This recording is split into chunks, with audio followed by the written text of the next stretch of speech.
내 아들이 애를 낳는다고 해서 얼마나 기대했는데 또 딸이라니. 이 집안대는 누가 이어가라는 거야. 은희는 더 이상 참을 수 없었습니다. 임신 중이라 감정 조절이 어려운 상황에서 이런 모욕을 당하고 있으니 눈물이 쏟아졌어요. 죄송해요, 아버님. 정말 죄송해요. 죄송하다고 뱃속 아이가 아들로 바뀌나? 노식이 은희에게 다가오며 협박하듯 말했습니다. 차라리 지워버려. 어차피 딸이면 소용없잖아. 아버님. 그런 말씀을. 노식의 얼굴이 더욱 일그러졌습니다. 술기운과 분노가 섞인 그의 모습은 정말 무서웠어요. 감히 나한테 되들어? 그 순간이었습니다. 노식이 휘청거리며 은희에게 다가오더니 갑자기 그녀의 배를 향해 발을 들어 올렸어요. 오늘 이야기는 딸을 임신한 며느리에게 폭력을 가한 시아버지와 그 가족의 아픈 현실을 다룹니다. 끝까지 들어보시고 여러분의 소중한 생각을 댓글로 남겨주세요. 구독과 좋아요도 잊지 마시고 매일 새로운 영상을 놓치지 않으려면 알림 설정까지 부탁드립니다. 서울 근교의 조용한 주택가, 정씨 집안의 2층 주택에서는 매일 아침 똑같은 풍경이 펼쳐졌습니다. 임신 7개월째인 정은이가 부엌에서 아침을 준비하는 모습이었죠. 하지만 오늘 아침은 뭔가 달랐습니다. 평소보다 일찍 일어난 시아버지 노식이 이미 식탁에 앉아 있었거든요. 노식은 신문을 펼쳐놓고 있었지만 실제로는 글자 하나도 읽지 않고 있었습니다. 그의 시선은 계속해서 은희에 불러온 배를 향해 있었어요. 마치 그 안에 무엇이 들어있는지 꿰뚫어 보려는 듯한 날카로운 눈빛이었습니다. 아버님, 아침 드세요.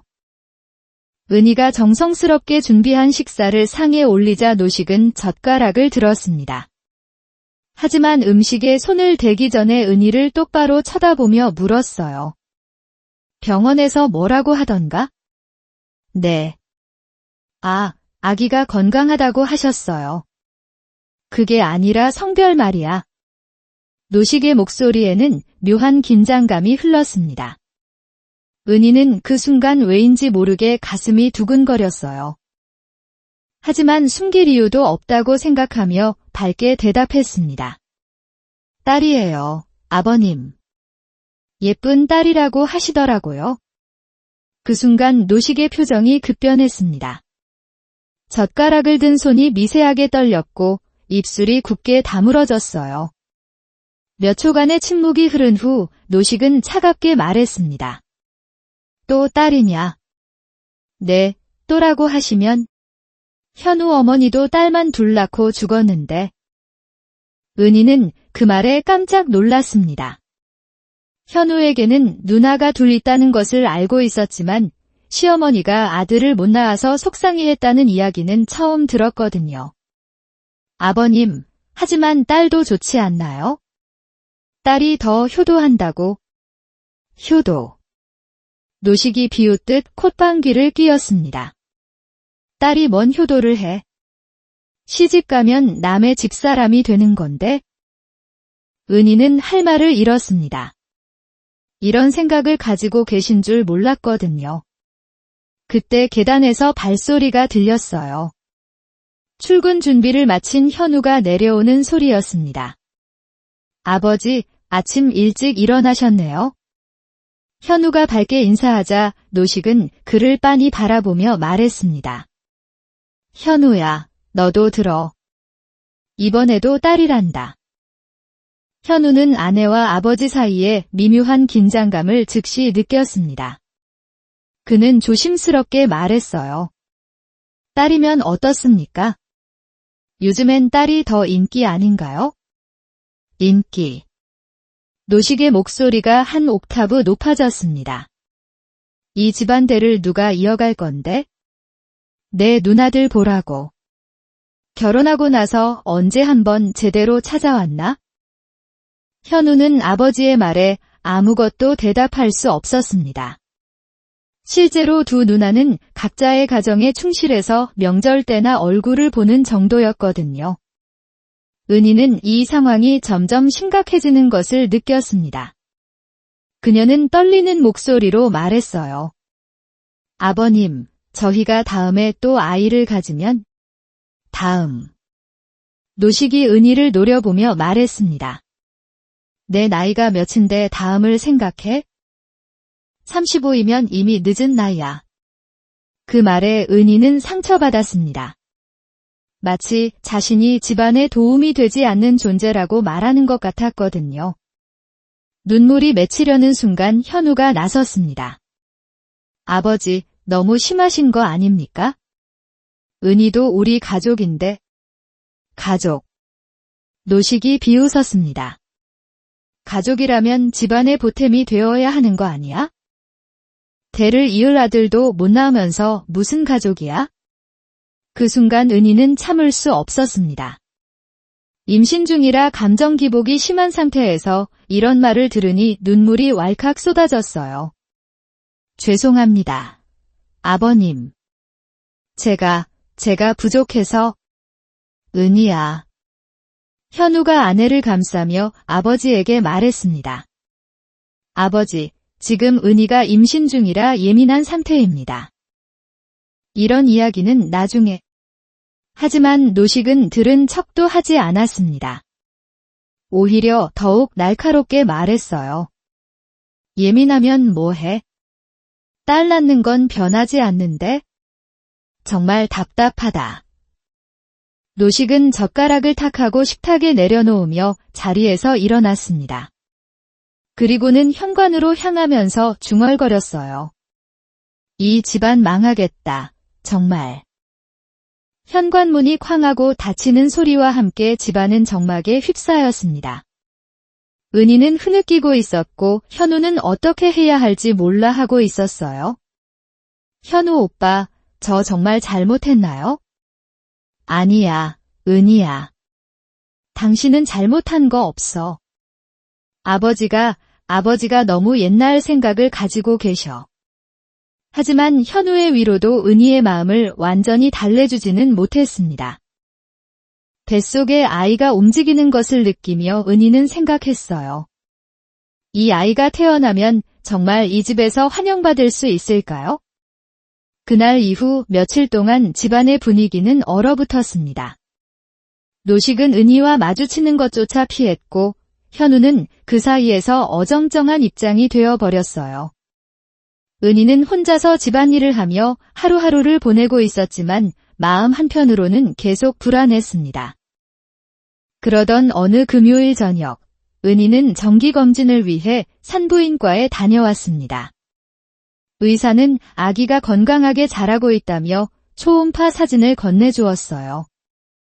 사진 속 작은 생명체를 보며 은희는 잠시나마 행복한 미소를 지었습니다. 우리 딸, 정말 예쁘게 생겼구나. 병원에서 돌아오는 길, 은희는 시장에 들러 저녁 준비를 위한 장을 봤습니다. 혹시나 해서 노식이 좋아하는 된장찌개 재료도 골라봤어요. 마음을 조금이라도 풀어보려는 마음에서였습니다. 하지만 집에 도착한 순간, 은희는 이상한 분위기를 느꼈습니다. 현관 앞에 노식의 구두가 어지럽게 벗어져 있었고 어디선가 중얼거리는 소리가 들려왔거든요. 은희는 조심스럽게 현관문을 열고 들어갔습니다. 거실에서 노식의 모습을 본 순간 은희는 깜짝 놀랐습니다. 평소 단정했던 노식의 와이셔츠는 구겨져 있었고 손에는 소주병을 들고 있었어요. 얼굴도 붉게 달아올라 있었습니다. 아버님, 괜찮으세요? 은희가 조심스럽게 물어보자 노식은 고개를 들어 그녀를 바라봤습니다. 그의 눈빛은 평소와 달리 흐릿했지만 동시에 뭔가 위험한 기운이 감돌고 있었어요. 아, 며느리가 왔구나. 노식이 비틀거리며 일어섰습니다. 소주 냄새가 진동했어요. 아버님, 술 많이 드셨나 봐요. 물 좀 드릴까요? 물은 무슨? 노식이 허투루 웃음을 지으며 은희를 위아래로 훑어봤습니다. 특히 그녀의 배 부분을 오랫동안 응시했어요. 참 볼 때마다 신기하다. 네. 뭐가요? 여자라는 게 말이야? 노식의 목소리에는 이상한 냉기가 섞여 있었습니다. 배만 불러오면 뭐든 할 수 있다고 생각하는 게 은희는 등골이 서늘해지는 것을 느꼈습니다. 노식의 말투가 평소와 너무 달랐거든요. 아버님, 무슨 말이냐고. 노식이 갑자기 목소리를 높였습니다. 딸 하나 배에 품고 있으면서 이 집며느리 행세하는 게 우습다는 말이야. 은희는 뒤로 물러섰습니다. 노식의 눈빛이 점점 사나워지고 있었어요. 아버님, 저는 그런 생각 한 적이 없어요. 그럼 뭐야? 병원 갔다 와서 그 꼴로 어슬렁어슬렁 들어오는 게? 노식이 은희가 들고 있던 장바구니를 가리키며 말했습니다. 여자 몸이 그게 뭐냐? 저게 보기 좋아? 그 순간 은희는 자신이 위험한 상황에 처해 있다는 것을 직감했습니다. 노식의 모습이 평소의 그와는 완전히 달랐거든요. 술에 취해 있기는 했지만 그보다는 뭔가 억눌렀던 감정이 폭발하는 것 같았어요. 아버님, 제가 방으로 올라가 있을게요. 은희가 조심스럽게 말하며 계단 쪽으로 향하려 했습니다. 하지만 노식이 그녀의 앞을 막아섰어요. 어디 가려고? 아버님이 불편해 하시는 것 같아서요. 불편해. 당연히 불편하지. 노식이 소주병을 흔들며 소리쳤습니다. 내 아들이 애를 낳는다고 해서 얼마나 기대했는데 또 딸이라니. 이 집안대는 누가 이어가라는 거야? 은희는 더 이상 참을 수 없었습니다. 임신 중이라 감정 조절이 어려운 상황에서 이런 모욕을 당하고 있으니 눈물이 쏟아졌어요. 죄송해요, 아버님. 정말 죄송해요. 죄송하다고 뱃속 아이가 아들로 바뀌나? 노식이 은희에게 다가오며 협박하듯 말했습니다. 차라리 지워버려. 어차피 딸이면 소용없잖아. 아버님. 그런 말씀은. 뭐 그런 말씀을. 노식의 얼굴이 더욱 일그러졌습니다. 술기운과 분노가 섞인 그의 모습은 정말 무서웠어요. 감히 나한테 되들어? 그 순간이었습니다. 노식이 휘청거리며 은희에게 다가오더니 갑자기 그녀의 배를 향해 발을 들어 올렸어요. 아! 은희의 비명이 집안에 울려 퍼졌습니다. 노식의 발이 그녀의 배를 정통으로 걷어찬 것이었어요. 순간적으로 찾아온 충격과 고통에 은희는 바닥에 주저앉았습니다. 아버님, 아파요. 은희가 배를 감싸며 신음했지만 노식은 전혀 멈추지 않았습니다. 이래야 정신을 차리지. 노식이 다시 발을 들려는 순간 옆집에서 큰 소리가 들렸나 봅니다. 담 너머로 누군가가 소리치는 것이 들렸어요. 거기 무슨 일이야? 119 불러야 하나? 그제야 노식이 정신을 차린 듯 멈춰 섰습니다. 은희는 여전히 바닥에 앉아 배를 움켜쥐고 있었고 얼굴은 고통으로 일그러져 있었어요. 몇 분 후 이웃의 신고로 구급차가 도착했습니다. 응급실로 실려간 은희는 아이를 잃을 뻔한 상태였어요. 다행히 응급처치 후 아이는 무사했지만 의사는 심각한 표정으로 말했습니다. 조산 위험이 있습니다. 절대 안정이 필요해요. 이런 충격을 또 받으시면 정말 위험할 수 있어요. 병실 침대에 누워있는 은희 옆에는 현우가 앉아 있었습니다. 하지만 그는 아내를 제대로 바라보지도 못하고 있었어요. 무엇보다 충격적인 것은 아버지가 임신한 며느리를 폭행했다는 사실 자체였습니다. 은희는 천장을 바라보며 생각했습니다. 정말 이 집에서 아이를 낳고 살 수 있을까? 병실은 새하얀 천장과 소독약 냄새로 가득했습니다. 은희는 링거를 맞으며 침대에 누워 있었고 옆에는 현우가 의자에 앉아 있었어요. 하지만 그는 아내와 눈을 마주치지 못하고 계속 바닥만 바라보고 있었습니다. 몇 시간 동안 침묵이 흘렀습니다. 은희는 배에 손을 올리고 아이의 움직임을 느끼며 안도의 한숨을 쉬었어요. 다행히 아기는 무사했지만 마음의 상처는 쉽게 아물지 않을 것 같았습니다. 현우 오빠. 은희가 조심스럽게 입을 열자 현우는 고개를 들었습니다. 그의 눈에는 죄책감과 혼란이 가득했어요. 오빠, 아버님한테 말했어? 현우는 한참을 망설이다가 대답했습니다. 아버지는 지금 집에 안 계셔. 그게 아니라 이 일에 대해서 말이에요. 은희의 목소리에는 간절함이 묻어났습니다. 남편이 자신을 어떻게 생각하는지, 이 상황을 어떻게 받아들이는지 알고 싶었거든요. 현우는 깊은 한숨을 쉬었습니다. 은희야, 아버지는 원래 그런 분이셔. 그런 분이라니? 성격이 급하시고 술 드시면 좀 그러시는 경우가 있어? 은희는 믿을 수 없다는 표정으로 현우를 바라봤습니다. 좀 그러시는 정도가 아니잖아요. 임신한 며느리한테 발길질을 하셨는데요. 그건 아버지도 너무 많이 드셔서. 현우의 변명에 은희는 더욱 실망했습니다. 지금 이 순간에도 남편은 아버지를 감싸고 있었거든요. 그럼 제가 잘못했다는 거예요? 그런 게 아니야? 하지만 아버지 입장에서는 아버지 입장. 은희의 목소리가 떨렸습니다. 그럼 내 입장은? 뱃속 아이 입장은? 현우는 아무 말도 할 수 없었습니다. 아내의 말이 맞다는 것을 알면서도 아버지를 완전히 부정할 수도 없었어요.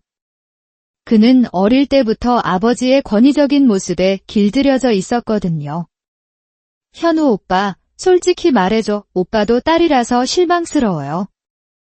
현우는 고개를 들어 아내를 바라봤습니다. 아니야, 은희야.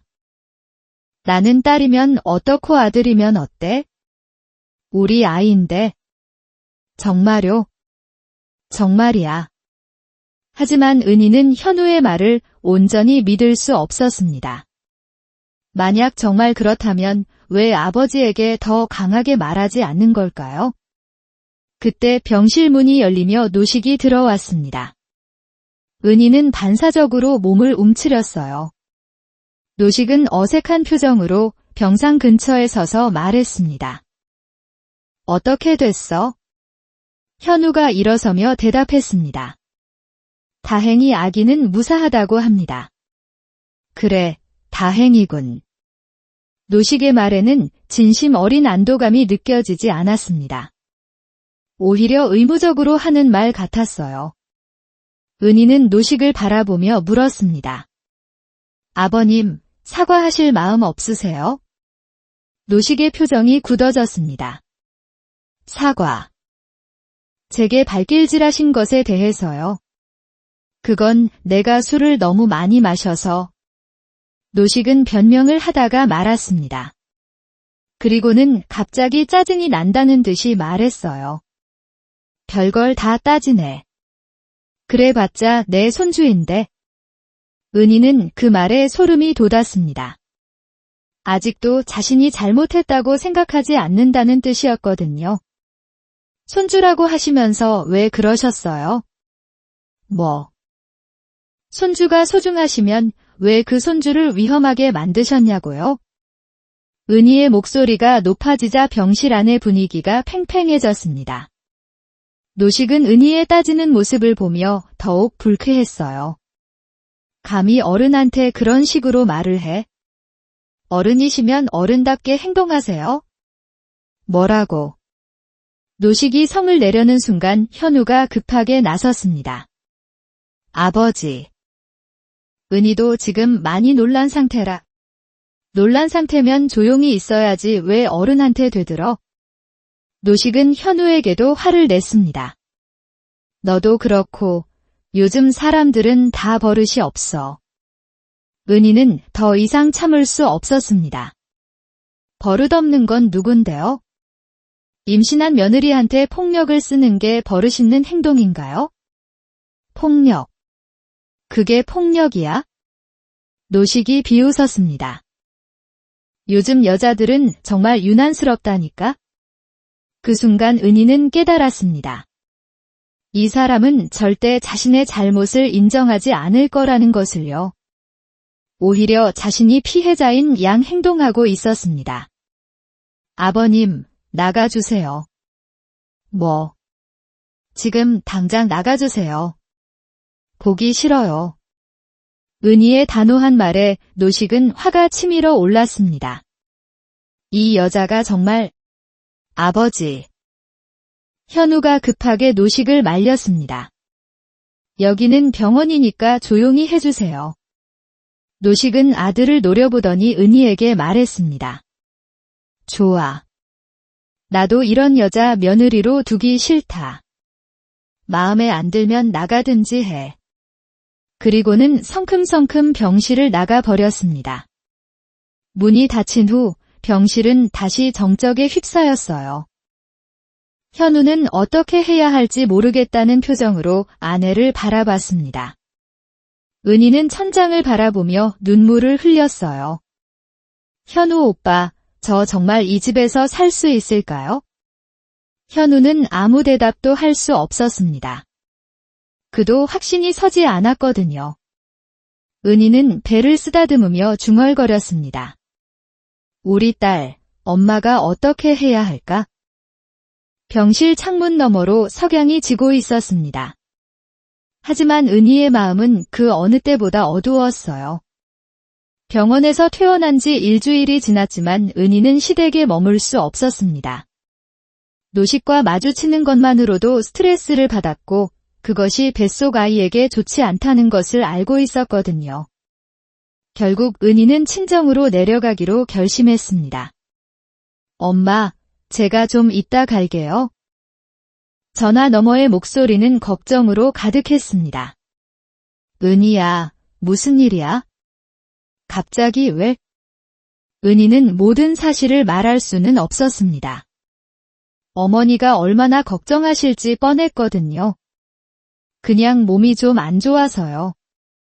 친정에서 조리하면서 출산 준비하려고요. 그래.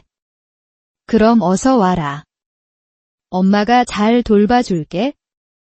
은희는 간단한 짐만 챙겨서 부산행 기차를 탔습니다. 현우는 배웅조차 하지 않았어요. 회사 일이 바쁘다는 핑계였지만 사실은 아버지와 아내 사이에서 어떻게 행동해야 할지 몰라서였습니다. 친정에 도착한 은희는 어머니의 따뜻한 품에 안겨 그동안 참았던 눈물을 쏟아냈습니다. 어머니는 딸의 모습을 보며 뭔가 심각한 일이 있었다는 것을 직감했어요. 은희야, 무슨 일이 있었니? 엄마, 저 어떻게 해야 해요? 은희는 결국 모든 이야기를 털어놓았습니다. 시아버지의 성차별적 발언부터 폭행까지, 그리고 남편의 미온적인 태도까지 모든 것을요. 어머니는 이야기를 들으며 분노로 떨었습니다. 그런 일이 있었는데 현우는 뭘 했다는 거야? 그냥 아버지 편만 들었어요. 이 바보야. 왜 진작 말하지 않았어?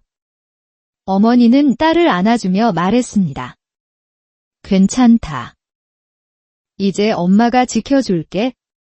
그런 집에서는 아이 낳으면 안 돼. 하지만 현실은 그렇게 간단하지 않았습니다. 은희는 이미 현우와 결혼한 상태였고 뱃속에는 아이가 있었거든요.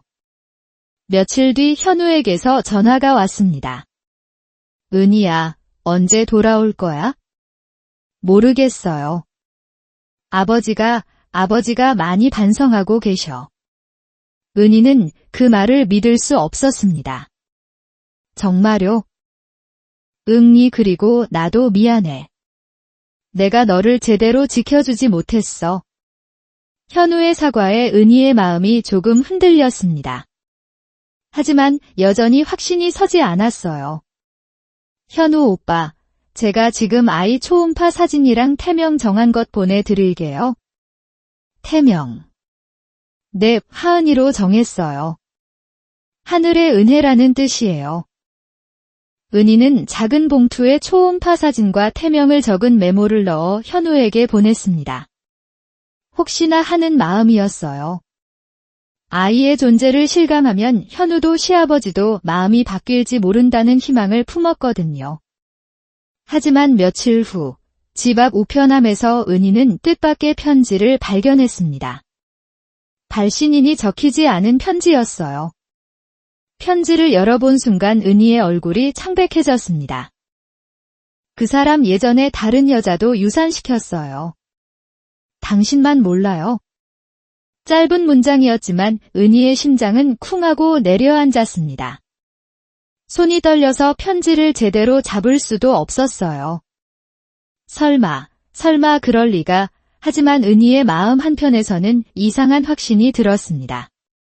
노식의 그 차가운 반응, 현우의 어정쩡한 태도, 모든 것이 설명되는 것 같았거든요. 은희는 급하게 현우에게 전화를 걸었습니다. 오빠, 제가 물어볼 게 있어요. 응. 뭔데?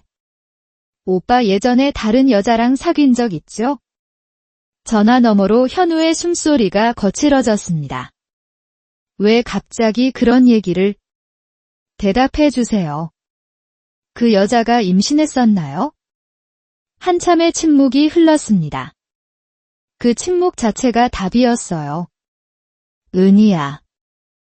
그건 정말인가요? 아버님이 그 아이를 지우라고 하셨나요?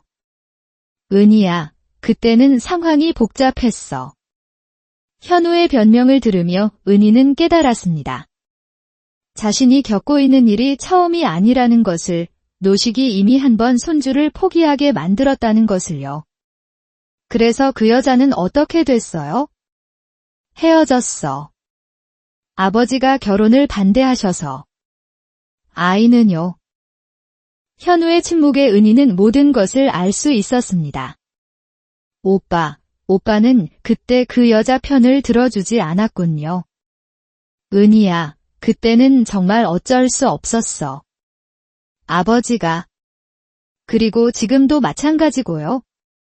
은희의 목소리는 차갑게 식어 있었습니다.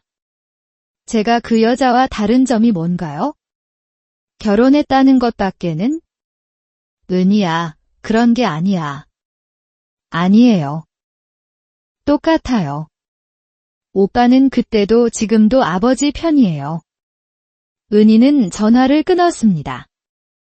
그리고 그날 밤 극심한 복통에 시달렸어요. 스트레스 때문이었습니다. 응급실에 실려간 은희를 진찰한 의사는 심각한 표정으로 말했습니다. 산모의 상태가 위험합니다. 정신적 충격이 너무 커서 조산 위험이 매우 높아요. 어머니는 딸의 손을 잡고 울었습니다. 은희야. 괜찮아. 엄마가 지켜줄게.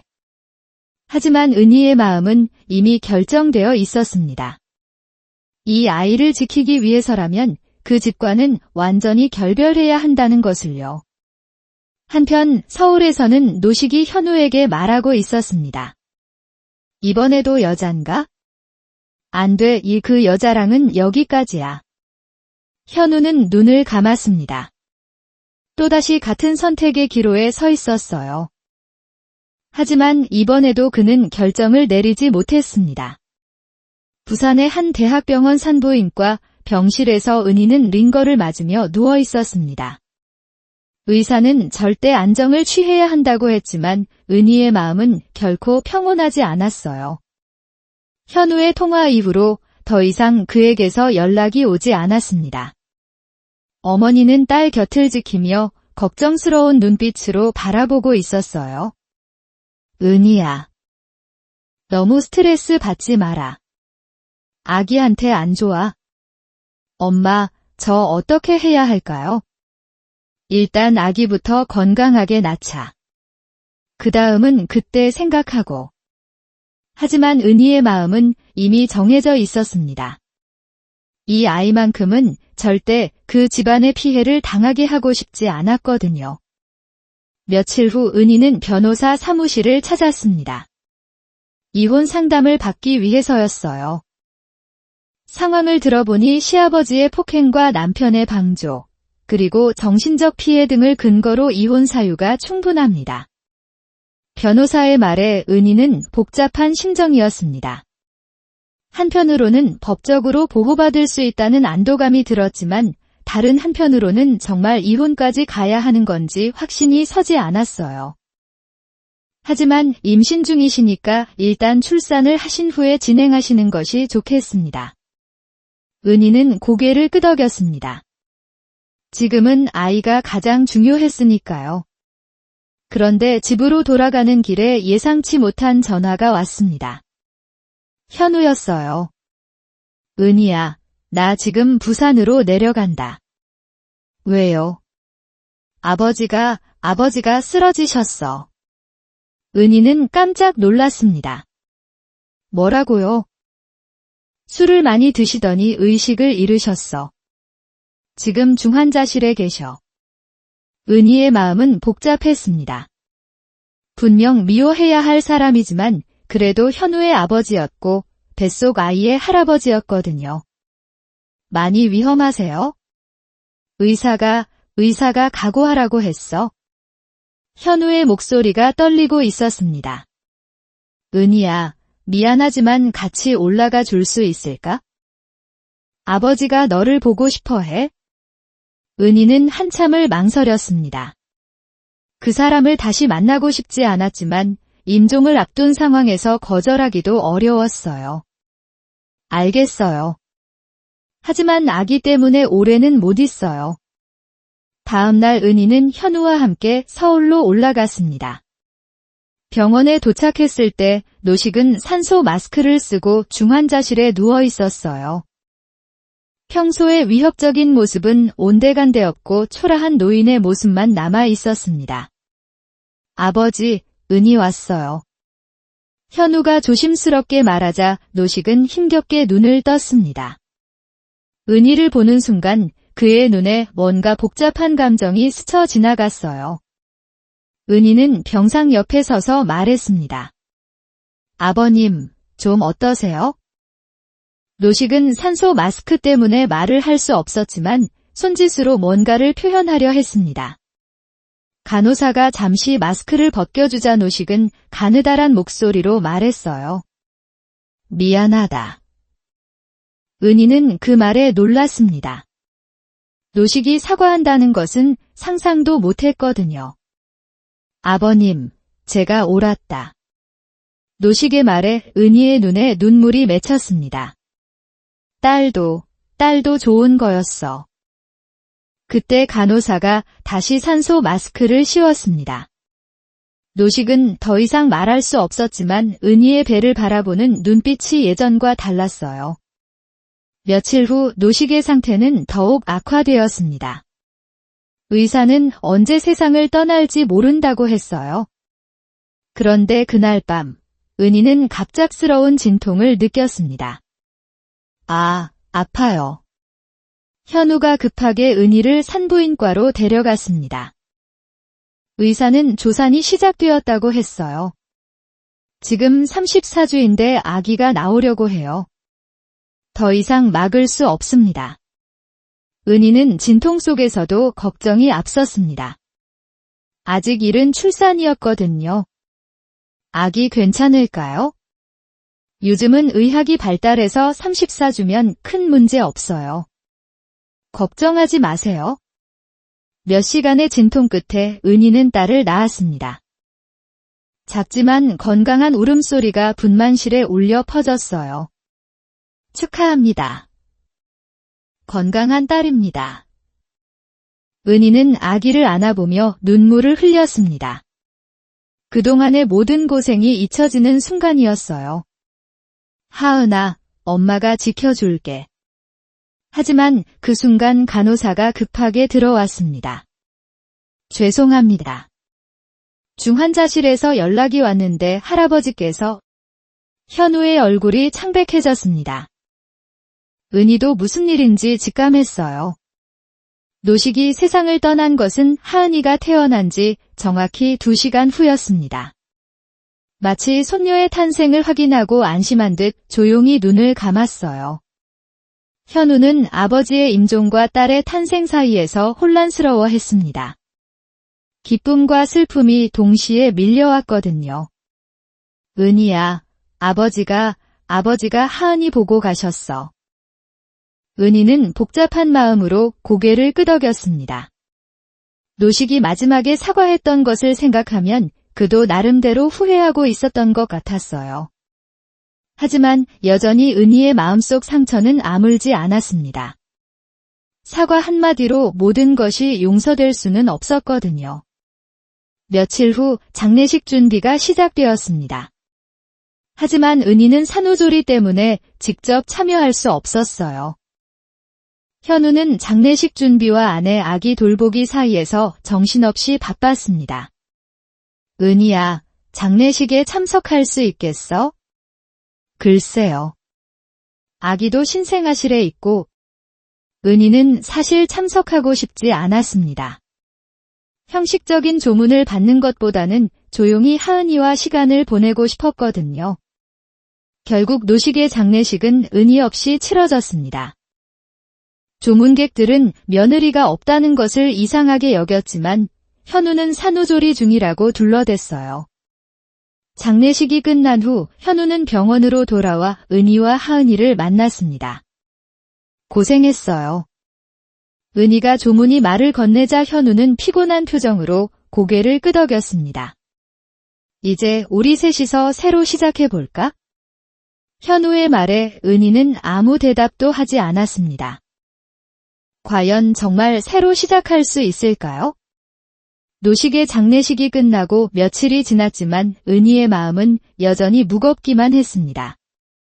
신생아실에서 하은이를 바라보며 생각에 잠겨있던 은희에게 현우가 다가왔어요.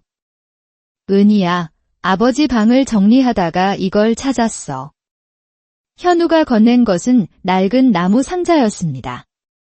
상자 안에는 오래된 편지들과 사진들이 들어있었어요. 이게 뭐예요? 아버지가 평생 간직하셨던 것들 같아. 어머니와 관련된 것들이야?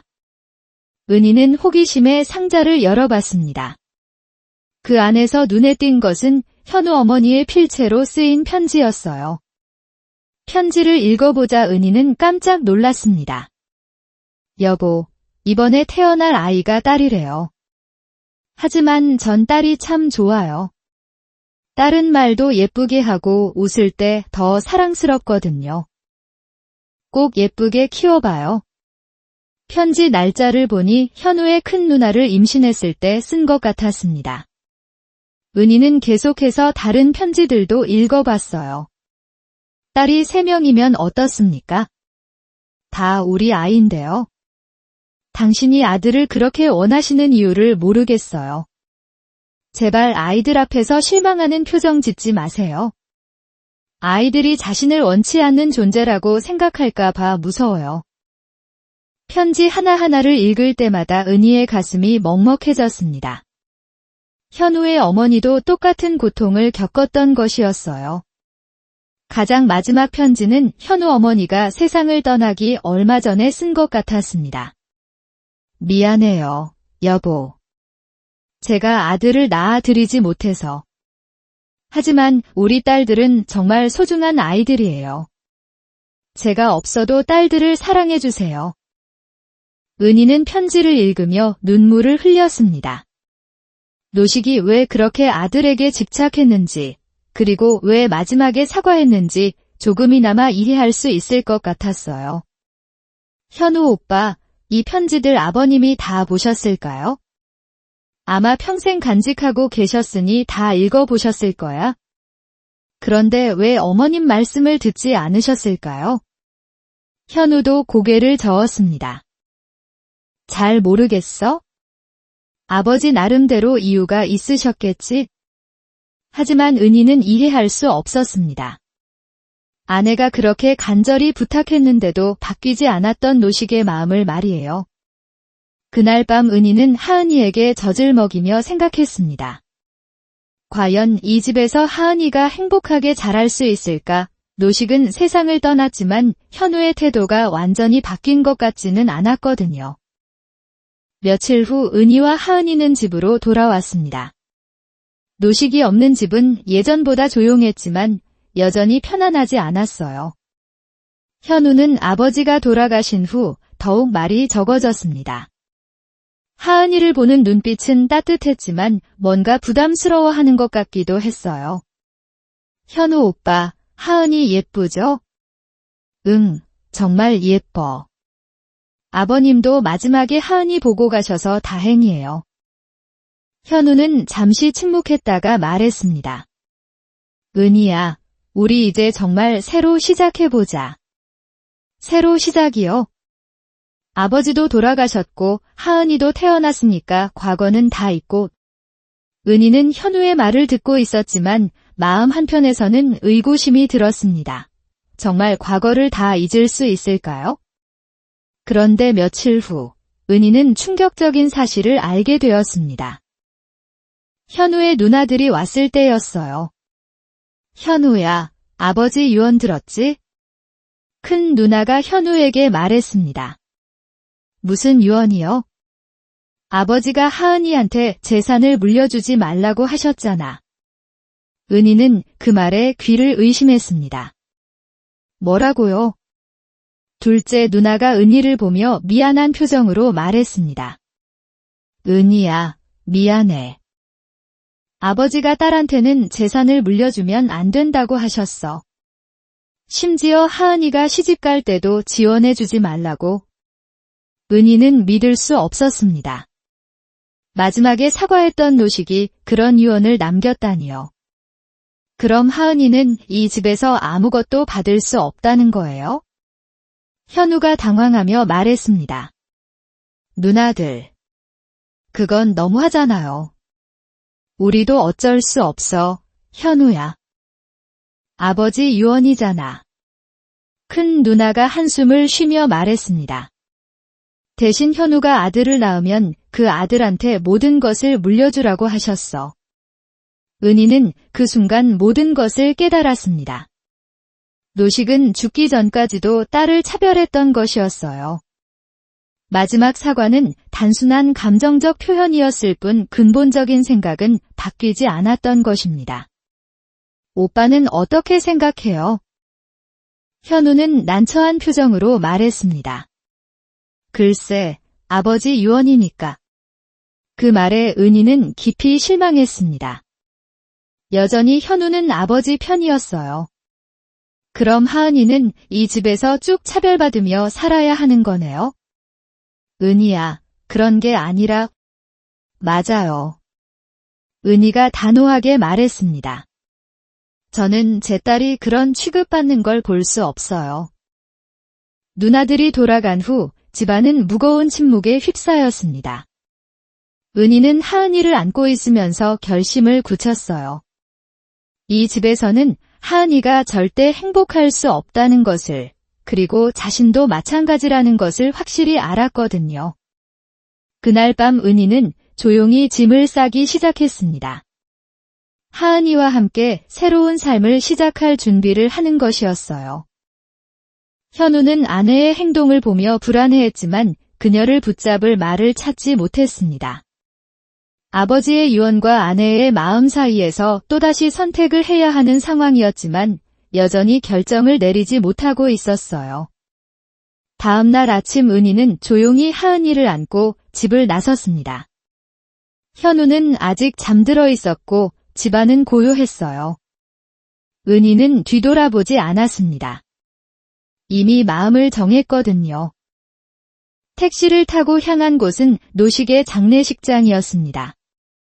아직 철거되지 않은 빈 장례식장에는 몇 개의 의자와 조화만이 남아 있었어요. 은희는 하은이를 안고 그 공간에 들어섰습니다. 하은아, 할아버지한테 인사드리자. 은희는 조용히 빈 영정 자리를 바라보며 말했습니다. 아버님, 하은이 데리고 왔어요. 마지막 인사드리러요? 텅 빈 장례식장에 은희의 목소리만 메아리쳤습니다. 하은이는 엄마 품에서 조용히 잠들어 있었어요. 아버님이 마지막에 미안하다고 하셨지만 결국 유언에서는 하은이를 차별하셨더라고요. 은희의 목소리에는 원망보다는 서글픔이 묻어나왔습니다. 저는 이해할 수 없어요. 어떻게 손녀를 그렇게 대할 수 있는지. 그때 장례식장 한쪽 구석에서 작은 상자 하나를 발견했습니다. 청소하다가 놓친 유품 상자 같았어요. 은희는 호기심에 상자를 열어봤습니다. 상자 안에는 오래된 편지 한 통이 들어 있었습니다. 현우 어머니의 필체였어요. 하지만 이전에 본 편지들과는 달랐습니다. 편지를 펼쳐보자 은희는 깜짝 놀랐습니다. 여보. 오늘 병원에서 들은 얘기예요. 이번에 태어날 아이가 딸이래요. 하지만 전 딸이 참 좋아요. 딸은 말도 예쁘게 하고 웃을 때 더 사랑스럽거든요. 아들보다 딸이 훨씬 효도한다고 하더라고요. 이 편지는 현우의 막내 누나를 임신했을 때 쓴 것 같았습니다. 하지만 더 놀라운 것은 편지 뒷면에 적힌 노식의 메모였어요. 당신 말이 맞았어. 딸들이 더 자주 찾아오고 더 많이 걱정해주는구나. 내가 왜 그렇게 아들에게만 집착했을까? 그리고 맨 아래에는 최근에 쓴 것 같은 글씨로 이렇게 적혀 있었습니다. 은희에게 미안하다. 하은이도 소중한 내 손녀라. 내가 너무 고집스러웠다. 은희는 편지를 읽으며 복잡한 감정에 휩싸였습니다. 노식이 정말로 후회하고 있었던 것 같았거든요. 하지만 동시에 화도 났어요. 그렇게 후회했으면서 왜 유언에서는 다시 차별을 했는지 이해할 수 없었습니다. 아버님, 정말 이해할 수 없어요. 은희가 중얼거리고 있을 때 장례식장 문이 열리며 누군가가 들어왔습니다. 현우였어요. 은희야. 여기 있었구나. 현우는 안도의 표정으로 다가왔습니다. 어떻게 여기 있는 걸 알았어요? 집에 없어서 찾아다녔어. 혹시나 해서 여기 와봤는데. 현우는 은희가 들고 있는 편지를 보았습니다. 그게 뭐야? 은희는 편지를 현우에게 건네주었습니다. 현우가 편지를 읽는 동안 은희는 조용히 기다렸어요. 아버지가 이런 생각을 하고 계셨군. 현우의 목소리에는 놀라움이 섞여 있었습니다. 그런데 왜 유언에서는 다시 하은이를 차별하셨을까요? 현우는 한참을 생각하더니 말했습니다. 아마 아버지도 혼란스러우셨던 것 같아. 마음으로는 후회하면서도 평생의 고정관념을 완전히 버리지는 못하셨던 것 같고. 그래서 하은이가 피해를 봐야 하나요? 은희의 질문에 현우는 답할 수 없었습니다. 은희야, 우리 다시 집으로 가자. 그리고 천천히 이야기해보자. 무슨 이야기를요? 하은이 미래에 대한 이야기. 그리고 우리에 대한 이야기. 은희는 현우를 바라봤습니다. 그의 눈빛에서 뭔가 변화를 느낄 수 있었어요. 현우 오빠, 솔직히 말해주세요. 정말 하은이를 아들과 똑같이 사랑할 수 있어요? 당연하지. 하은이는 내 딸인데. 그럼 아버님 유언은 어떻게 할 거예요? 현우는 잠시 망설이다가 단호하게 말했습니다. 유언 같은 건 신경 쓰지 마. 내가 번 돈으로 하은이 미래를 책임질게. 은희는 현우의 말에 조금 마음이 흔들렸습니다. 하지만 여전히 확신이 서지 않았어요. 정말요? 나중에 아들 낳으면 마음 바뀌지 않을까요? 은희야, 나한테 그런 말 하지 마. 하은이는 내 첫째 딸이야. 아들이 생겨도 똑같이 사랑할 거야. 현우의 말에 진심이 느껴졌습니다. 하지만 은희는 아직 마음을 정하지 못했어요. 오빠, 저 시간 좀 줄 수 있어요? 생각할 시간이 필요해요. 얼마나? 일주일만요. 그동안 친정에 있을게요. 현우는 아쉬워했지만 은희의 뜻을 존중해 주었습니다. 알겠어. 하지만 꼭 돌아와. 우리 가족이잖아.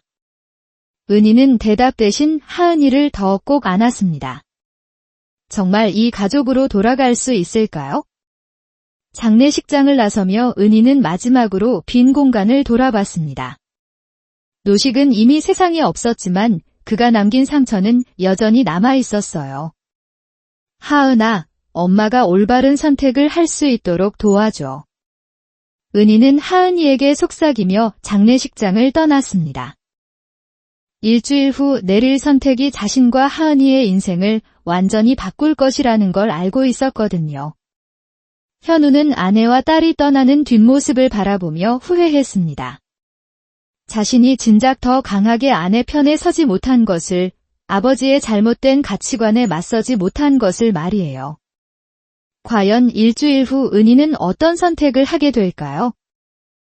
부산 친정에서 일주일을 보낸 은희는 매일 하은이를 안고 바닷가를 산책했습니다. 파도 소리를 들으며 생각에 잠겼어요. 현우의 마지막 말들이 계속 머릿속에 맴돌았습니다. 정말 그를 믿고 다시 시작할 수 있을까요? 어머니는 딸의 고민을 지켜보며 조심스럽게 조언했습니다. 은희야, 내 마음이 편한 쪽으로 결정해라. 하은이한테도 그게 좋을 거야? 엄마, 저 어떻게 해야 할지 정말 모르겠어요. 그럼 하은이한테 물어봐. 아이들은 때로 어른보다 현명한 답을 알고 있어? 은희는 하은이를 바라보며 속삭였습니다. 하은아, 엄마가 어떻게 해야 할까? 아빠에게 돌아갈까? 아니면 새로운 길을 찾을까? 마치 대답하는 듯 하은이가 작은 손을 뻗어 은희의 볼을 만졌습니다. 그 순간 은희는 결심을 굳혔어요. 엄마, 저 결정했어요. 일주일이 지난 날, 은희는 서울로 향하는 기차에 몸을 맡겼습니다. 하지만 가는 곳은 시댁이 아니었어요. 서울역 근처의 작은 원룸이었습니다. 은희는 이미 친정어머니의 도움으로 작은 집을 구해 놓았거든요. 원룸에 도착한 은희는 하은이를 안고 창밖을 바라봤습니다. 작지만 자신만의 공간이었어요.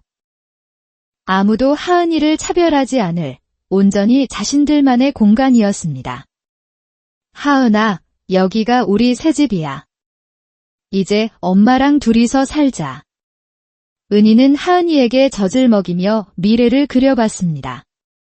쉽지 않을 거라는 걸 알고 있었지만 그래도 희망이 있었어요. 적어도 하은이만큼은 당당하게 키울 수 있을 것 같았거든요. 며칠 후 현우가 은희에게 연락했어요. 은희야. 어디 있는 거야? 나 정말 걱정했어. 현우의 전화에 은희는 차분하게 대답했습니다. 저 새집 구했어요. 새집? 무슨 소리야? 오빠, 저희 이제 헤어져요. 전화 너머로 현우의 놀라는 소리가 들렸습니다. 은희야, 농담이지. 우리 가족인데. 가족이었다면 제가 이런 선택 안 했을 거예요. 은희의 목소리는 단호했습니다. 하은이만큼은 차별받지 않고 키우고 싶어요.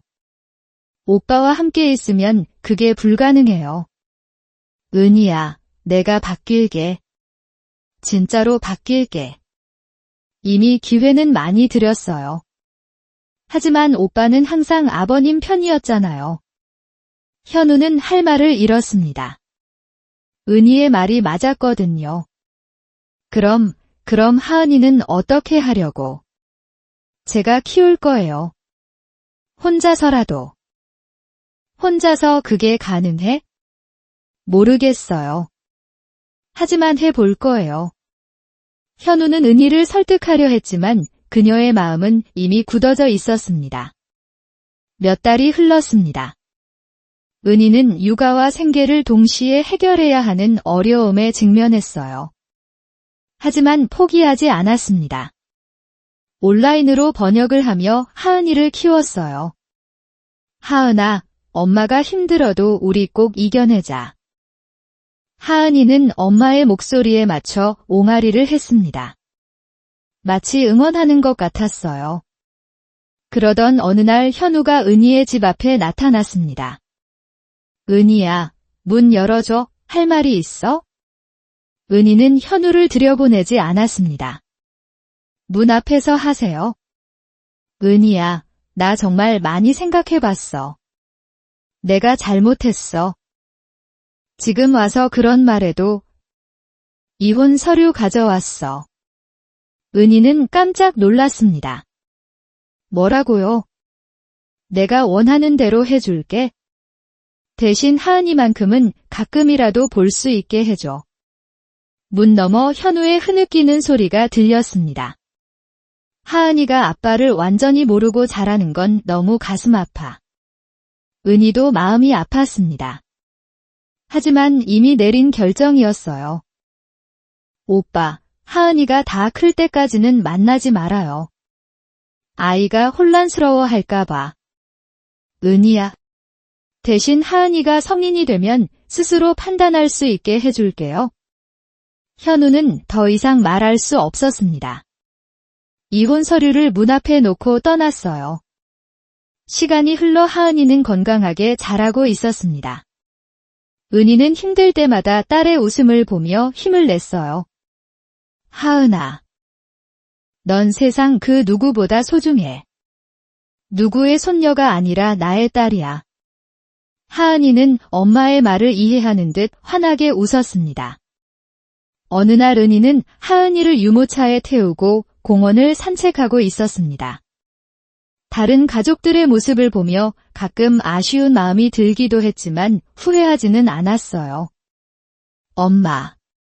하은이가 처음으로 엄마라고 불렀던 순간 은희는 눈물을 흘렸습니다. 행복의 눈물이었어요. 우리 하은아, 엄마야? 엄마가 세상에서 제일 사랑하는 우리 딸. 공원 벤치에 앉아 하은이를 무릎에 앉힌 은희는 미래를 그려봤습니다. 쉽지 않은 길이지만 분명 의미 있는 길이었어요. 멀리서 한 남자가 그들을 바라보고 있었습니다. 현우였어요. 그는 가끔 이렇게 멀리서나마 딸의 모습을 지켜보곤 했습니다. 다가가고 싶었지만 은희와의 약속을 지키기 위해 참았어요. 하은이가 엄마와 함께 웃고 있는 모습을 보며 현우는 생각했습니다. 아마 이게 최선의 선택이었을지도 모른다고 말이에요. 은희는 하은이를 안고 집으로 향했습니다. 작은 집이었지만 사랑이 가득한 공간이었어요. 하은아, 이제 시작이야. 우리 둘만의 아름다운 시작.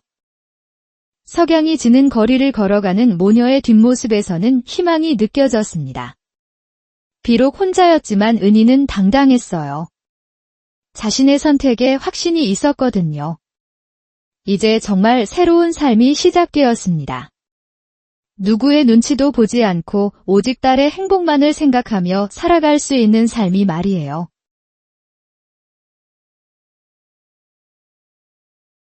전체 이야기를 들어주셔서 감사합니다.